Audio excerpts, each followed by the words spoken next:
Hi everyone, আজকে আমি রান্না করছি কুমড়ো এবং যেটা হলো চিংড়ি।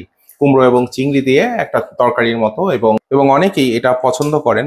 একটু ঝোল আছে, ঝোলটা টেনে যাবে, মানে আর একটু গ্রেভিটা আর একটু গাঢ় করব।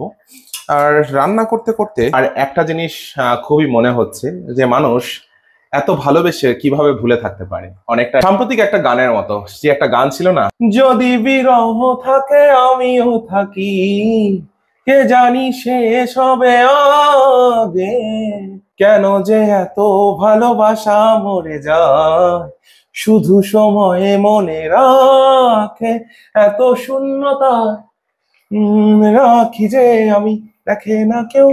এনিওয়ে, থ্যাংক ইউ যারা ভিডিওটা দেখছেন। আমার রান্না অলমোস্ট কমপ্লিট। দেখুন, ফেসবুকে কাজ করি, আর্নিং কতটা হয় তা জানি না, কিন্তু সত্যিকার অর্থে ভালোবেসে কাজ করি, নিজের কাজগুলোকে দেখানোর চেষ্টা করি, নতুনদের যেটুকু পারি সেটুকু গাইডলাইন করার, মানে গাইড করার চেষ্টা করি যতটা সম্ভব হয়। শুধু আমি একা নয়, অনেক ভালো ভালো কন্টেন্ট ক্রিয়েটার আছে যারা নিজের সুন্দর সুন্দর কন্টেন্টের মাধ্যমে আপনাদেরকে এন্টারটেইন করার চেষ্টা করে, আপনাদেরকে সুন্দর সুন্দর ডিরেকশন দেওয়ার চেষ্টা করে। ধন্যবাদ সবাইকে। আরো রান্নার কালারটা অলমোস্ট শেষের দিকে হয়ে গেছে, একটু কাঁচা কাঁচা কুমড়ো অনেকটা।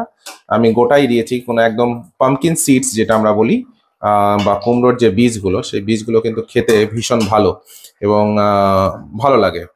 Thank you so much, thank you for watching my video, love you all.